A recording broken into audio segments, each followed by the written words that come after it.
대한민국 외교부는요, 이 치안이 불안하고 테러의 위험이 있는 험지로 외교관을 보내는 경우가 있습니다.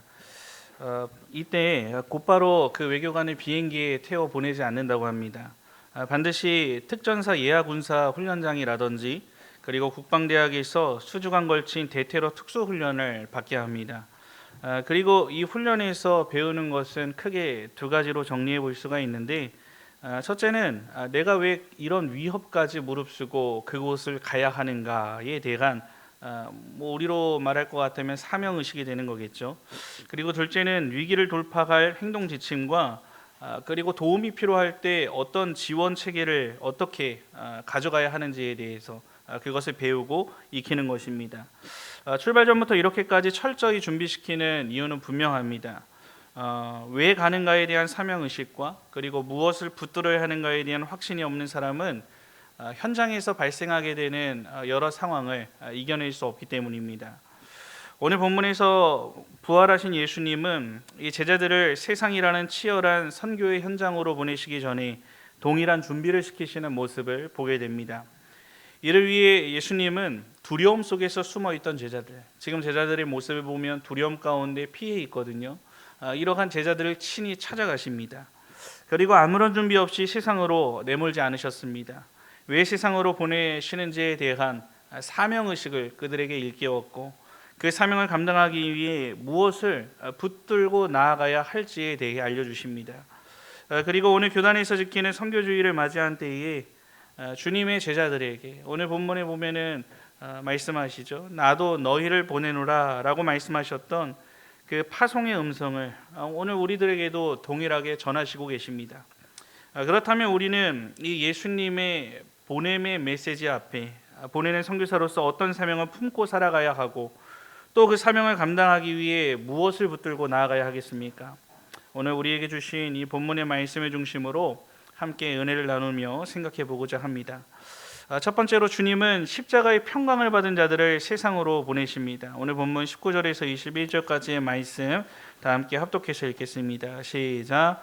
이날 곧 안식 후 첫날 저녁 때에 제자들이 유대인들을 두려워하여 모인 곳에 문들을 닫았더니 예수께서 오사 가운데 서서 이르시되 너희에게 평강이 있을지어다. 이 말씀을 하시고 손과 옆구리를 보이시니 제자들이 주를 보고 기뻐하더라. 예수께서 또 이르시되 너희에게 평강이 있을지어다. 아버지께서 나를 보내신 것 같이 나도 너희를 보내노라. 아멘. 아멘. 오늘 본문을 보시면 이날 곧 안식 후 첫날 저녁 때에라는 말씀으로 시작함을 보게 됩니다. 여기서 이날 어떤 날이겠습니까? 예수님께서 부활하신 첫날을 의미합니다. 이 특별한 날에 아직 부활의 예수님을 만나지 못한 제자들이었습니다. 그 제자들은 유대인들을 두려워하여 모인 곳의 문을 닫고 있었다라고 성경이 증거합니다. 예수님께서 십자가에 달리시던 밤 제자들의 모습이 어떠했습니까? 모두 도망쳤고, 또 베드로는 그 예수님의 물음 앞에 3번이나 부인했던, 예수님의 물음이 아니죠. 주변 사람들에게 베드로를 알아보고 예수에 대해서 묻는 그 질문에 3번이나 예수님을 부인했던 부끄러움 때문에 숨어 있었습니다. 무엇보다 유대인들이 예수님을 죽이지 않았습니까? 이 자신들에게 같은 일이 일어날지 모른다는 두려움이 그들에게 있었습니다. 그렇기 때문에 지금 말씀에 증거하는 대로 그 두려움에 사로잡혀 문을 닫고 숨어 있었던 상황입니다.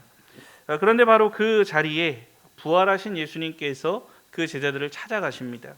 그리고 가장 먼저 하신 말씀 무엇이라 생각되십니까? 여러 가지 우리가 이 배신의 앞서 내용들을 생각해 볼 때 인간적으로 생각해 볼 수 있지만 예수님은 우리 인간과 동일하신 분이 아니시죠. 놀라운 말씀을 하십니다. 너희에게 평강이 있을지어다 라는 평강의 선포를 말씀하십니다. 너무 갑작스럽고 뜬금없이 여겨질 수 있기 때문에 우리는 이 의미를 알아야 합니다. 지금 예수님이 말씀하신 이 평강의 의미는 부활하시기 전 십자가의 죽으심으로 이루어진 평강을 의미합니다. 죄로 인해 하나님과의 관계가 원수가 되었던 자들이 이제 십자가에 죽으시고 부활하신 예수님으로 인해 그 하나님과의 관계가 다시금 화목하게 되어서 얻게 된 그 평강의 선언이었던 것입니다. 그렇기 때문에 예수님의 평강 선포는 두려움과 정죄 속에 있던 제자들을 다시 회복의 자리로 이끌어주는 은혜의 외침이기도 했습니다. 사실 상식적으로 생각한다면 어떻습니까, 여러분? 예수님은 자신을 버리고 도망쳤던 그 제자들을 가장 먼저 만나자마자 책망의 말씀을 하실 수도 있습니다. 그리고 제자들이 먼저 배신했기 때문에 예수님도 그들을 버리시고 나도 너희를 모른다 라고 말씀하셔도 전혀 이상할 것이 없습니다. 그러나 예수님은 먼저 찾아가 주셔서 그들에게 평강을 선포하십니다. 연약한 우리에게 베푸시는 한없는 주님의 은혜로 밖에는 설명할 길이 없습니다. 이후 예수님은 자신의 손과 옆구리를 제자들에게 보여주십니다.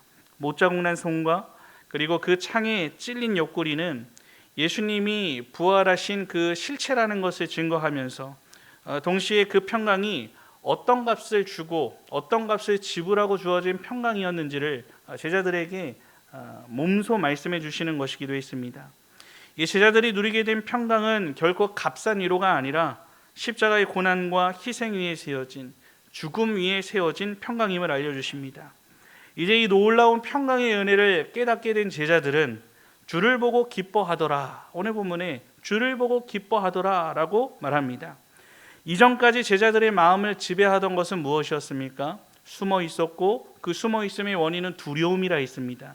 그 두려움이 지배하고 있었지만 이제 예수님께서 말씀하신 평강, 에이레인의 구약에서의 샬롬, 이 평강의 의미를 깨닫고 이 부활하신 주님을 다시 만나자 말로 다 할 수 없는 기쁨이 그들을 사로잡기 시작한 것입니다. 그리고 예수님께서는 다시 한번 반복해서 말씀하시죠. 너희에게 평강이 있을지어다 라고 말씀하신 후에 아버지께서 나를 보내신 것 같이 나도 너희를 보내노라 라고 말씀하시며 그들을 파송하십니다. 여기서 중요한 것은 예수님께서 먼저 평강을 선포하신 이후에 그들을 보내셨다는 것입니다. 주님은 두려움에 빠져있는 제자들을 아무런 조치 없이 내몰지 않으셨습니다. 먼저 십자가의 평강을 깨닫게 하시고 그 은혜 안에서 다시금 새롭게 하시고 회복시키신 이후에 그들을 보내십니다. 또한 아버지께서 나를 보내신 것 같이 라는 말씀은 말 그대로 예수님 또한 아버지 되시는 하나님으로부터 보내심을 받아 하나님께서 맡겨주신 사명을 감당했다는 것을 알려주십니다. 예수님께서는 이 하늘의 영광을 버리고 이 죄 많은 세상으로 오셔서 하나님의 나라와 복음을 전하시고 죄인을 구원해 주셨습니다. 그리고 이제 그 사명을 제자들에게 동일하게 맡기시며 보내시는 것입니다. 이처럼 한 사람을 보내심으로 예수님의 복음을 증거하는 하나님의 선교는 인간의 열심으로 시작되었습니까? 아닙니다. 인간의 열심으로 시작된 것이 아니라 이 부활하신 주님이 친히 찾아오시는 은혜로부터 출발되는 것을 알려주고 있습니다. 이렇게 찾아오신 주님은 십자가를 통해 이루어진 평강의 실체를 그들에게 보여주시고 그리고 그 의미를 깨닫게 하신 그 제자를 사용하십니다. 두려움과 부끄러움 속에 숨어있던 연약한 자에게 찾아오셔서 십자가의 은혜로 회복된 사람을 세상으로 파송하여 보내시는 것입니다. 성도 여러분, 중국 선교의 개척자였던 허더슨 테일러 역시 이런 십자가의 평강을 깊이 체험했던 사람이었습니다. 그는 중국의 복음화를 위해 자신의 전생애를 바친 사람이었지만 그의 사역의 길은 결코 쉽지 않았습니다. 사역이 확장될수록 재정적인 어려움은 물론이고 육체적인 피로와 그리고 동역의 갈등과 끊임없는 그 나라에서 오는 압박과 그로 인한 여러 어려움들이 그의 마음을 짓눌렀습니다. 마치 오늘 본문 속 제자들처럼 시간이 지나며 두려움과 연약함 속에 지쳐갔던 것입니다. 그러던 중 1869년에 그는 동역자였던 존 메카시의 편지를 통해 하나의 깨달음을 얻게 됩니다. 그 편지에는 이런 내용이 담겨 있습니다. 우리가 주님이 붙드는 것이 아니라 주님께서 우리를 찾아오셔서 붙드신다. 그 순간 허더슨 테일러는 자신의 힘으로 선교를 감당하는 것이 아니라 이미 십자가에서 모든 것을 이루어 주시고 그 주님 이루어 주신 그 주님께서 자신을 붙들고 자신을 보내시어 하나님께서 맡겨주신 일을 감당케 하신다는 사실을 깨닫게 됩니다. 그 이후 그의 마음은 완전히 달라졌습니다. 십자가로 이루어진 주님의 은혜와 평강이 그의 영혼을 다시금 새롭게 붙들었던 것입니다. 그리고 바로 그 평강이 허더슨 테일러를 다시 중국 내륙 깊은 곳까지 들어가도록 했고 수많은 위험과 핍박 속에서도 담대히 복음을 전할 수 있는 원동력이 되었습니다. 성도 여러분, 오늘 우리 교단에 파송받은 선교사님들 또한 마찬가지입니다. 오늘 여러분 4층에 내려가셔서 식당 앞에 있는 선교지 현안판을 한번 보시기 바랍니다. 그분들 한 사람 한 사람은 하나님의 부르심을 받아서 그 자리까지 나아갔습니다. 그런데 그 자리에 서고 그리고 오늘에 이기까지의 그 과정 중에서 선교사님들에게 나타난 그 연약한 마음들이 왜 없었겠습니까? 그들에게 두려움이 왜 없었겠습니까? 그러나 분명한 것은 모든 선교사님 역시 먼저 자신을 찾아오신 예수 그리스도를 만났다는 것입니다. 못 박힌 손과 찔린 옆구리를 보이시며 십자가로 이루어진 평강을 허락하신 주님을 그냥 지식으로만 아는 것이 아니라 누구보다도 뜨겁게 체험했기 때문에 오늘도 그 자리에서 맡겨주신 사명을 감당하며 살아가고 있습니다. 평생을 대한민국 땅에 살아오며 익숙했던 삶과 그리고 익숙했던 그 모든 상황들, 그리고 나와 함께했던 가족들, 또 삶의 기반들을 뒤로하고 낯선 땅으로 나아간다라고 하는 것, 이거 쉽겠습니까 여러분? 결코 쉬운 일이 아닙니다. 그러나 선교사님들은 평강의 근원이신 그 예수님을 위해, 그리고 그 평강의 실체를 내게 주신 은혜의 내용들을 그대로 전달하기 위해 오늘도 각자의 선교지에서 자신의 삶을 온전히 내어드리고 있는 것입니다. 우리 교단의 1세대 선교사님들은 그야말로 아무 기반도 없는 곳에서 맨손으로, 소위 맨 땅에 헤딩한다고 하죠. 이런 맨손으로 복음의 길을 열었던 분들이 실제로 계십니다. 대부분의 분들이 그러십니다. 이제 은퇴하신 분들이 계시고 또 그 은퇴를 앞두고 계신 분들이 있지만 눈물과 기도로 복음의 씨앗을 뿌리며 한평생 시작부터 마지막까지 선교의 길을 개척하셨습니다.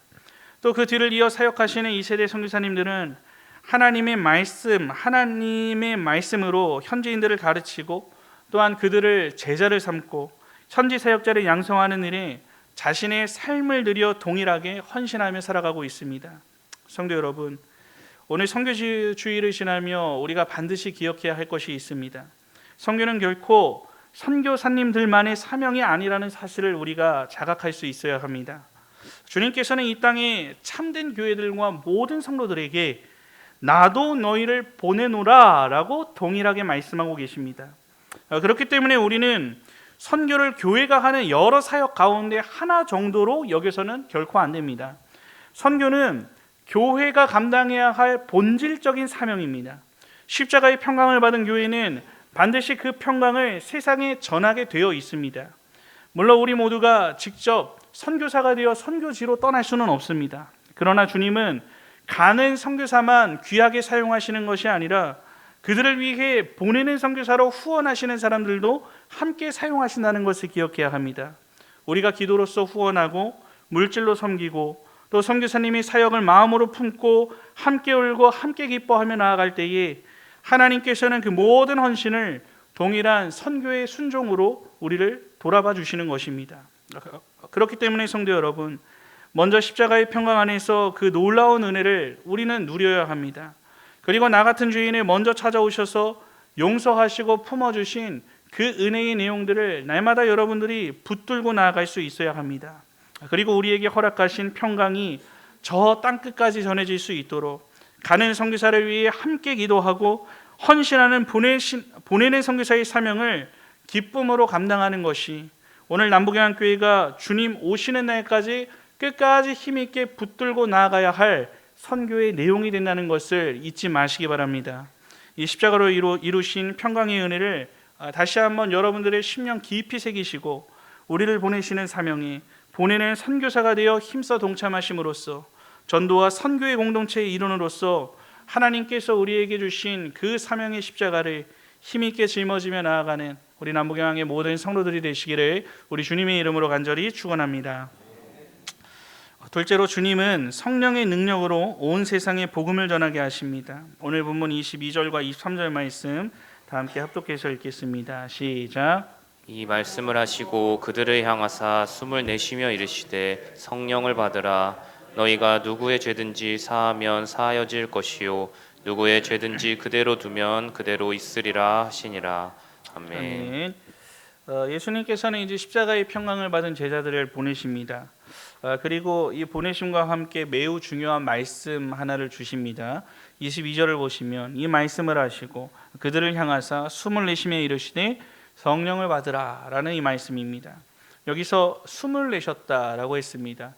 이 말씀에는 좀 특별한 의미가 있습니다. 이 장면을 보실 때 여러분들이 어떤 장면이 성경에서의 어떤 구절이 동일하게 떠오르는 부분이 있으십니까? 창세기에 사람을 지으시고 흙으로 사람을 지으신 이후에 그 코에 생기를 불어넣으셨던 장면을 동일하게 떠올리도록 우리를 이끌어줍니다.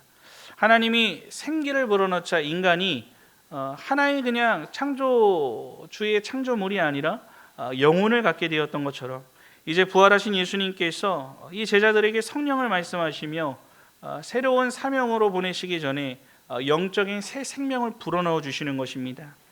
이것은 신자에게 맡겨진 선교의 사명이 인간의 능력으로 감당하는 일이 아니라는 것을 보여주는 부분이기도 합니다.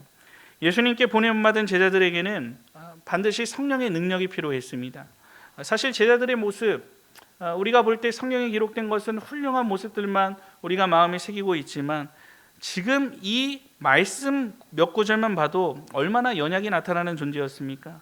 얼마 전까지만 해도 두려움 때문에 문을 닫고 숨어 있었던 존재가 이 제자들이었습니다.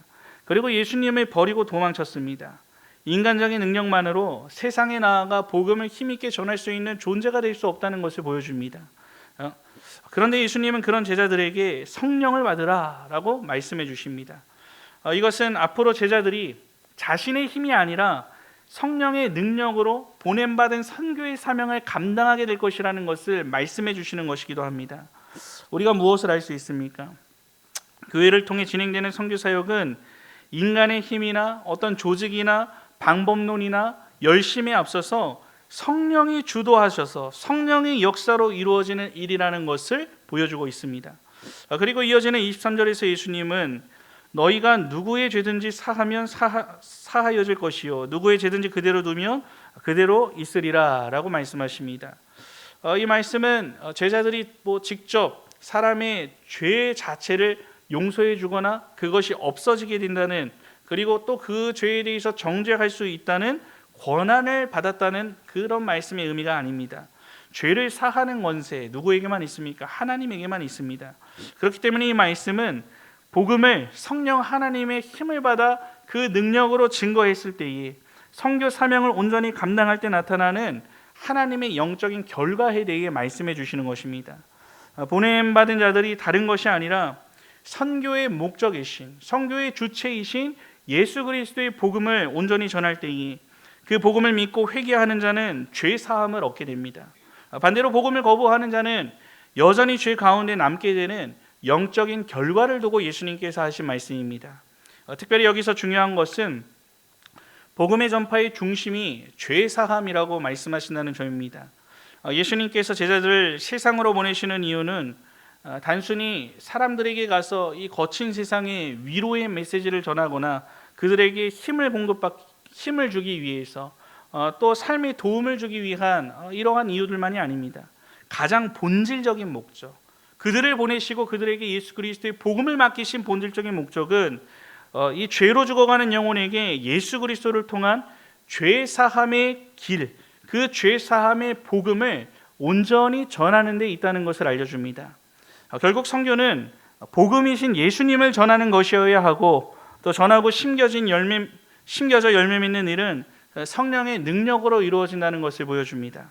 인간의 열심이나 능력만으로는 늘 한계가 있습니다. 오직 성령께서 역사하실 때 사람의 마음이 열리게 되고, 그리고 그 복음을 받은 자가 죄를 깨닫게 되는 것이고 예수 그리스도를 믿고 고백하게 되는 놀라운 역사가 이루어집니다. 그렇기 때문에 선교 전략의 필수 수단은 언제나 성령 하나님을 의지하는 것이 첫 번째가 되어야 합니다. 이 복음 전파가 중심이 된 선교는 인간적인 방법이나 전략을 의지해서는 안 됩니다. 그것은 언제나 부차적인 수단이 될 뿐임을 기억하고 나아가는 선교여야 하는 것입니다. 성도 여러분, 요즘에 좋은 차들이 많더라고요. 여러분에게 한번 최신형의 슈퍼카가 있다고 생각해 보시기 바랍니다. 근데 외관은 완벽합니다. 모든 기능이 풀옵션입니다. 최고의 기능입니다. 그런데 단 한 가지 없는 게 있는데 엔진이 없습니다. 그렇다면 그 차는 어떻게 되겠습니까? 앞으로 나아갈 수 있겠습니까? 움직이지도 못합니다. 고철덩어리에 불과한 것이죠. 자동차가 만들어진 목적대로 일할 수도 없습니다. 오늘날 교회와 성도의 선교 사명도 이와 마찬가지입니다. 아무리 좋은 전략, 아무리 좋은 선교 시스템을 잘 갖추고 있다 하더라도 성령의 능력이 없다면 결코 생명의 역사는 일어날 수가 없습니다. 전도 전략을 세우고 훈련 프로그램들을 만들고 다양한 사역을 계획할 수 있습니다. 그리고 그것은 매우 중요합니다. 그러나 그 중심에 성령 하나님의 역사하심이 없다면 우리는 사람의 힘으로 그 모든 것들을 이루려 하고 움직이려고 하는 것에 불과합니다. 예수님은 이 제자들을 세상으로 파송하시며 누구보다도 그 사실을 잘 알고 계셨습니다. 그렇기 때문에 그들을 향해 숨을 내쉬며 말씀하셨던 것입니다. 성령을 받으라. 성령께서 임하실 때 비로소 이 제자들은 복음을 감당할 능력을 얻게 됩니다. 이전까지 그들은 문을 걸어 잠그고 숨어 있던 사람들이었습니다. 그러나 성령을 받으라는 그 말씀, 그리고 그 성령께서 그 제자들에게 임한 이후에는 이들이 담대히 세상 가운데 나가 예수 그리스도를 힘있게 증거하는 제자로 세워지게 됩니다. 성도 여러분, 언제나 참된 선교는 여기에서 시작됩니다. 선교는 인간의 열심으로만 움직일 수가 없습니다. 성령 하나님께서 시작하시고 성령 하나님께서 붙들어 주시고 성령 하나님께서 이루어 가시는 하나님의 역사가 된다는 것을 기억해야 합니다. 우리 교단의 선교사님들은 그 모든 분들 역시 하나님의 부르심에 순종하여 성령의 은혜 가운데 지금까지 그 큰 사명을 감당해 오신 분들입니다. 제가 만나고 교제했던 선교사님들 역시 자신의 열심이나 능력을 자랑했던 분 단 한 사람도 없었습니다. 오히려 모든 열매가 하나님께서 이루어 주신 일임을 언제나 고백했음을 기억하고 있습니다. 지금도 오직 복음의 참된 전파를 위해 가는 지역마다 교회를 세우고 그리고 선포되는 복음으로 제자들을 양성하고 현지 사역자를 길러내기 위한 일에 성령 하나님의 능력만을 의지하며 힘써 나아가고 있으십니다. 때로는 핍박을 피해 자신의 신분을 숨긴 채 조심스럽게 사역해야 하는 답답한 상황 가운데 놓여있는 선교사님들도 있습니다. 또 어떤 선교사님은 교회가 해체될 위기를 겪으신 분들도 있고 실제로 나라의 제재 가운데 교회의 모임이 금지되었던 그래서 그 교회 장소를 포기하고 다른 지역으로 눈물을 머금고 다른 지역으로 나가 또 새롭게 처음부터 선교의 사역을 시작해야 했던 선교사님들도 계십니다. 이런 모든 순간에 모든 선교사님들은 포기하지 않으시고 다시 일어설 수 있었던 이유는 성령께서 붙드시고 인도하셨기 때문이고 선교사님들 또한 그것만에 붙들고 나아갔기 때문이라 확신합니다. 이 모든 일은 사람의 능력으로 설명할 수 없습니다. 성령 하나님께서 부르시고 성령 하나님이 인도하시고 성령 하나님의 능력으로 함께 하셨기에 가능한 일들임을 알아야 합니다. 성도 여러분, 선교의 현장에서 사람의 마음을 열고 죄를 깨닫게 하고 또 십자가 앞에 무릎을 꿇게 하는 것은 누구입니까? 선교사님의 자질과 능력입니까? 좋은 프로그램입니까? 아닙니다. 오늘 우리가 말씀을 통해 보았듯이 성령 하나님께서 하시는 일입니다. 인간의 화려한 말솜씨와 뛰어난 전략은 사람의 귀를 즐겁게 할 수는 있어도 사람의 인기를 얻을 수는 있어도 죽은 영혼을 살리는 데까지는 나아갈 수 없습니다. 그렇기 때문에 보내는 선교사로 살아가는 저와 여러분은 선교사님들을 위해서 날마다 기억하며 이렇게 기도할 수 있어야 합니다. 선교사님들이 자신의 힘으로 사람을 변화시키려 하지 않게 해주세요. 인간의 열심만 붙드는 사역이 되지 않게 해주세요. 오직 성령만 의지하며 참된 복음의 진리를 힘써 증거하게 해주세요. 오직 하나님의 일하심에 쓰임받는 주의 힘있는 종이 되게 해주세요 라는 기도의 내용입니다. 선교가 성령으로만 역사를 이루는 일이라면 그렇다면 우리가 생각해 볼 수 있는 건 무엇이 있습니까? 성령의 역사, 즉 영의 역사라는 것이죠. 그렇다면 우리가 하나님 앞에 그 선교제를 향해 올려드리는 기도의 시간들, 그 영의 기도가 얼마나 중요하고 영향력 있는 일들이 되겠습니까? 이 먼 곳에서 우리가 기도한들 조금이나마 힘이 되겠냐는 식의 생각을 우린 내려놓아야 합니다. 그리고 그 내려놓음과 함께 우리가 붙들어야 할 것은 무엇입니까? 매주 금요일 선교의 소식을 나누고 그리고 그것을 함께 기도하는 일에 우리의 마음을 모으고 힘을 쏟을 수 있어야 하는 것입니다. 앞으로 4층 식당 마주한 그 편에 선교 현황판이 게시되어 있습니다. 오고 가는 모든 시간 가운데 여러분들이 선교지를 세계 지도를 바라보면서 그 선교사님들을 위해 기억하고 선교사님들이 힘써 성령만을 의지하며 그 일을 끝까지 감당할 수 있도록 기도할 수 있어야 하는 것입니다.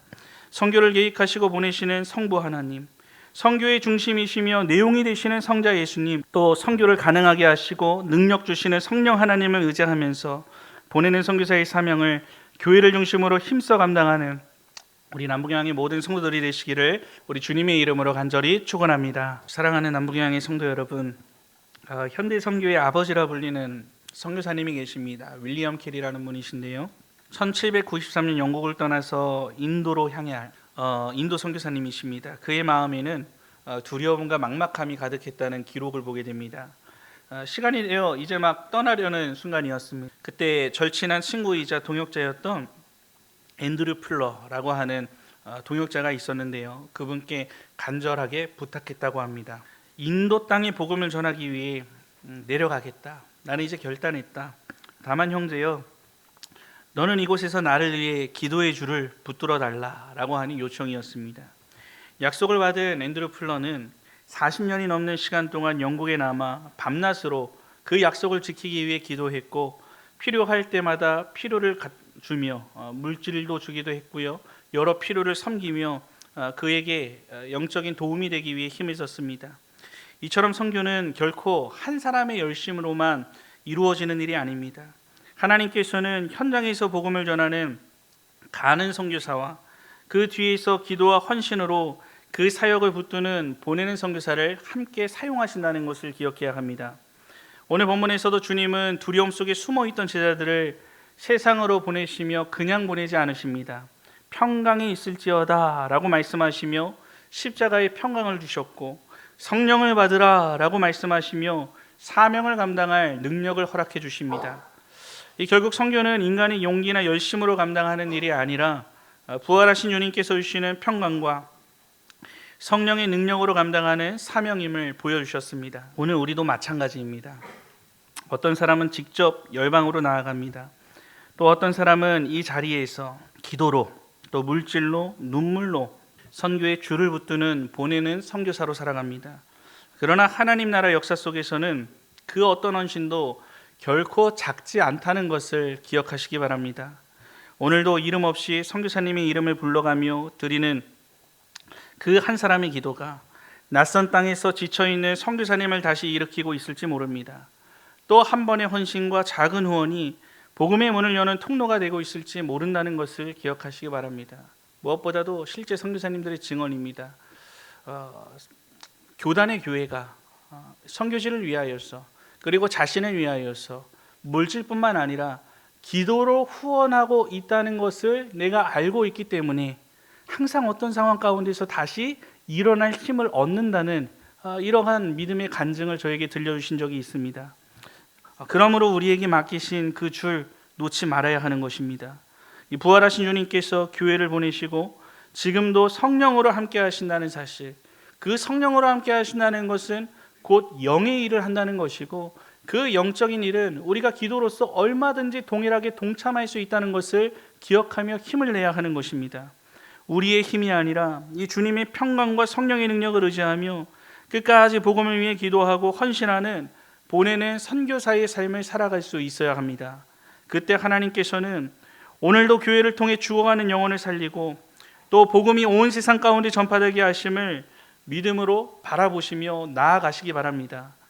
그리고 우리 남북영양교회도 그 거룩한 선교의 역사 가운데 귀하게 사용하여 주실 것을 믿음으로써 바라보시고, 이 주님의 보내심 앞에 끝까지 복음의 줄을 붙들어서 세계 선교의 주체이신 하나님의 마음을 기쁘시게 하는 우리 남북영양교회와 모든 성도들이 다 되시기를 예수님의 이름으로 간절히 축원합니다.